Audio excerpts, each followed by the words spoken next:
Hi welcome to ask talks. నా పేరు BK Reddy. నేను ఆథర్ మరియు ఇంగ్లీష్ ఫ్లూయెన్సీ కోచ్. దేశంలోని వివిధ ప్రాంతాల్లో నేను ఇంగ్లీష్ స్పీకింగ్ స్కిల్స్ మీద 3 years ప్రోగ్రామ్స్ చేస్తూ ఉంటాను. 3 yearsలోనే మామూలుగా సాధారణంగా ఎవరైనా ఎంపవర్ అయిపోతారు. అలాంటి ప్రోగ్రామ్స్ చేస్తూ ఉంటాను. ఇప్పుడు మీకు నేను చెప్పబోయే విషయం ఏంటంటే, మనలాంటి దేశాల్లో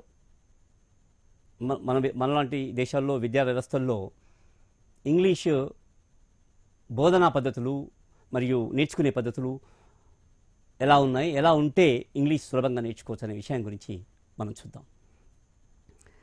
మనలాంటి దేశాల్లో ఒక తప్పుడు అభిప్రాయం ఏర్పడింది ఇంగ్లీష్ పట్ల.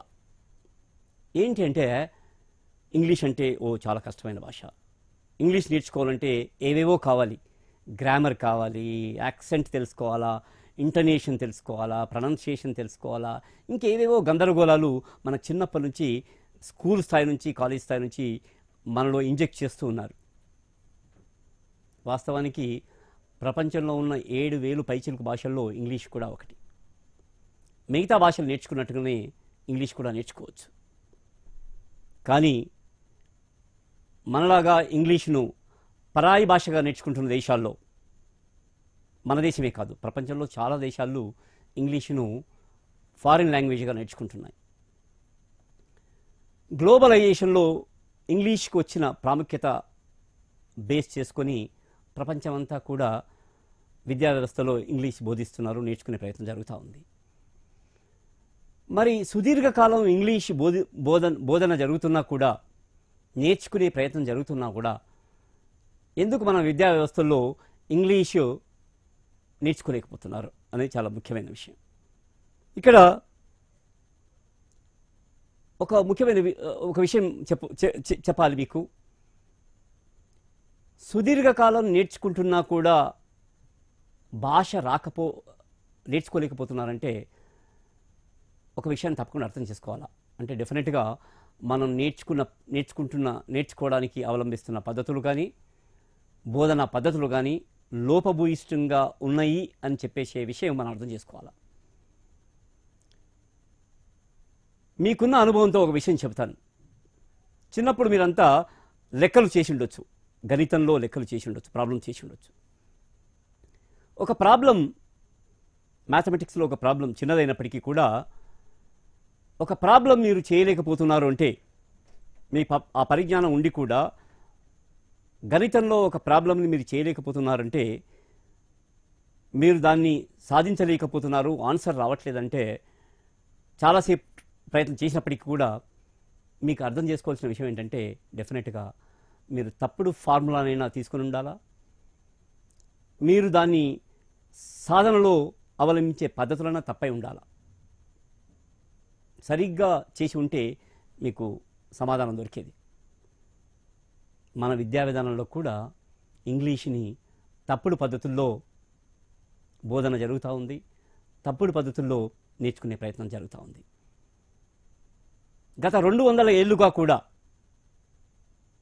మీకంతా తెలుసు, ఇది బ్రిటిషర్స్ మన దేశంలో ఇంగ్లీష్ విద్యను ప్రవేశపెట్టారు.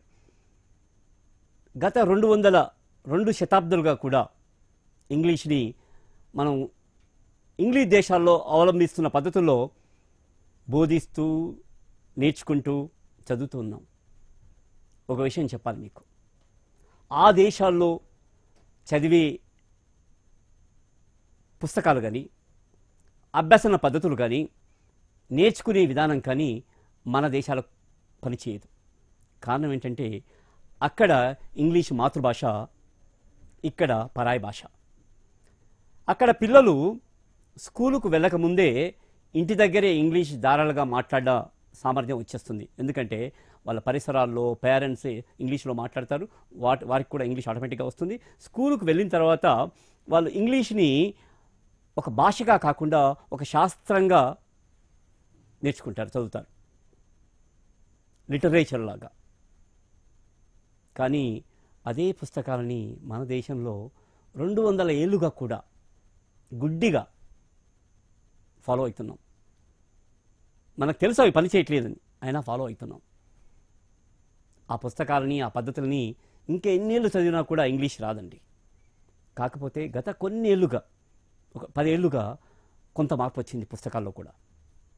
కానీ అంతకుముందు అదే ప్రోజ్ అని, పోయట్రీ అని, గ్రామర్ అని అలాంటివి ఉండేవి. ఇప్పుడు కొద్దిగా మార్పు ఉంది. అది ఒక శుభసూచకం. అయితే ఇక్కడ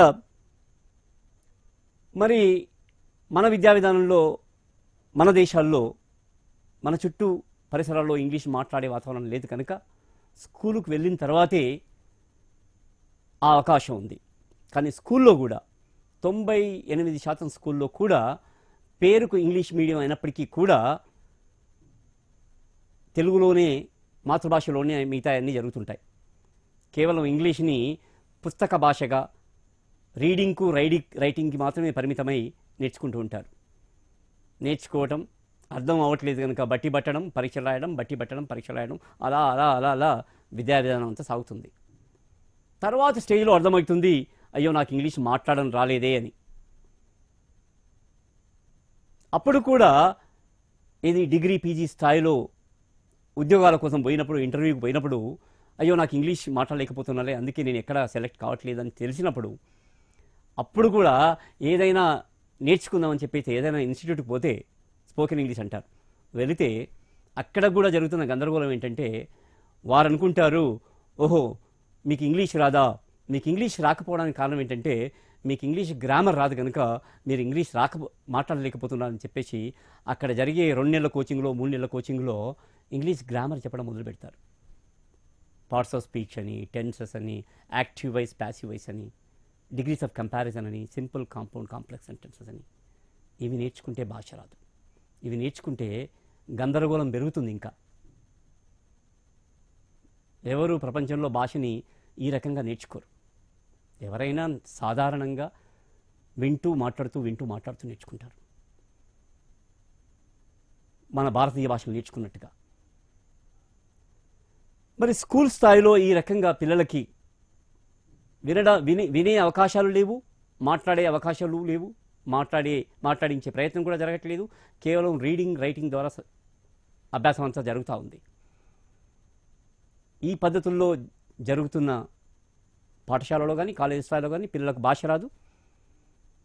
భాష రాకపోవడమే కాదు, ఇంగ్లీష్ అంటే తప్పుడు అభిప్రాయాలు పెంచుకొని భయపడే స్థాయికి చేరుకుంటారు. ఇక ఇది మాకు వచ్చేది కాదు, చేసేది కాదని చెప్పేసి చాలామంది విరమించుకున్న వాళ్ళు కూడా ఉంటారు. వాస్తవానికి చిన్న చిన్న పిల్లలు, ఏమీ తెలియని పిల్లలు, మంచి స్కూల్లో చదివే పిల్లలు, అంటే మంచి స్కూల్ అంటే ఇంగ్లీష్ స్పీకింగ్ ఎన్వైరన్మెంట్లో చదివే పిల్లలు ఏమీ తెలియకుండానే, వాళ్ళకేం తెలియదు, వాళ్ళకి గ్రామర్ తెలియదు, వొకాబులరీ తెలియదు, ఏ రూల్స్ తెలియవు, కానీ ఏ విషయానైనా చెప్పగలుగుతారు ఇంగ్లీష్లో. కారణం వాళ్ళు న్యాచురల్గా నేర్చుకున్నారు, మాట్లాడుతూ నేర్చుకున్నారు కనుక.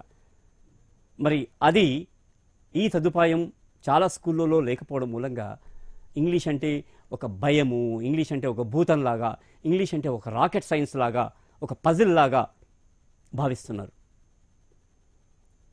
ఇంకో రకంగా చెప్పాలంటే ఇంగ్లీష్ని మన విద్యా వ్యవస్థలో ఒక సైన్స్ చెప్పినట్టుగా, ఒక సోషల్ చెప్పినట్టుగా బోధిస్తున్నారు. సోషల్, సైన్స్ నేర్చుకునే పర్పస్ వేరే, అది కేవలం తెలుసుకునేందుకు నేర్చుకుంటాం. కానీ ఇంగ్లీషు నైపుణ్యం కోసం నేర్చుకుంటాం. రేపొద్దున ఆ భాషని మనం వాడగలిగే ఎబిలిటీ వచ్చి రావాలనే ఉద్దేశంతో నేర్చుకుంటాం. అంటే ముఖ్యంగా మాట్లాడే ఎబిలిటీ కోసం నేర్చుకుంటాం. ఏమనుకుంటున్నానంటే మన విద్యా విధానంలో తెలుసుకుంటే మాట్లాడడం వస్తుంది అనుకుంటున్నారు. కానీ తెలుసుకుంటే కేవలం తెలుస్తుంది, మాట్లాడితేనే మాట్లాడడం వస్తుంది. ఈ విషయం మన విద్యా విధానంలో విస్మరించబడ్డది. అందుకే సుదీర్ఘకాలం గ్రామర్ నేర్పించుకుంటూ, చదువుతూ, రాస్తూ ఆటోమేటిక్గా ఇంగ్లీష్ వస్తుంది అనుకుంటున్నారు. అది ఎప్పటికీ సాధ్యం కాదు. కారణం ఏంటంటే ఇంగ్లీష్ మాట్లాడడం అనేది ఒక ప్రాక్టికల్ స్కిల్, ఒక ఫిజికల్ స్కిల్. చేయడం ద్వారానే వస్తుంది, మాట్లాడడం ద్వారానే వస్తుంది. అలాంటి పరిస్థితులు కల్పించాలి. మాట్లాడే అభ్యాసంలో విద్యార్థులను పెట్టాలి, అలాంటి వాతావరణం పెట్టాలి. పెడితే ఆటోమేటిక్గా ఇంగ్లీష్ ప్రావీణ్యంతో పాటు గ్రామర్ నేర్చుకోకుండానే గ్రామర్ ఆటోమేటిక్గా వస్తుంది. వొకాబులరీ నేర్చుకోకుండానే వొకాబులరీ ఆటోమేటిక్గా వస్తుంది. మన తెలుగులో వచ్చినట్టుగా. మనం తెలుగు ఈరోజు చక్కగా మాట్లాడుతున్నాం, కానీ గ్రామర్ తెలియదు, కానీ గ్రామాటికల్గా మాట్లాడుతున్నాం. భాష కూడా, ఇంగ్లీష్ కూడా న్యాచురల్గా నేర్చుకుంటే గ్రామర్ తెలియకుండానే గ్రామర్ ఎబిలిటీ బై డిఫాల్ట్ వచ్చేస్తుంది. అందుకే పిల్లలు చక్కగా మాట్లాడగలుగుతున్నారు, కరెక్ట్గా గ్రామాటికల్గా, వితౌట్ నోయింగ్ గ్రామర్. అందుకే అమెరికాలో ఒక ప్రొఫెసర్ అన్నాడట, మన విద్యార్థులు అమెరికాకు వెళ్ళి ఎంఎస్ కోసం వెళ్తారు కదా, ఒక యూనివర్సిటీలో ఒక ప్రొఫెసరు విద్యార్థులు మాట్లాడుతూ, ఎంఎస్కి వచ్చిన విద్యార్థులతో మాట్లాడుతూ అన్నాడట, Indian students are not fluent in English, they are not able to speak in English because they know grammar. Grammar అనే బర్డన్ వాళ్ళని మాట్లాడనీయట్లేదు.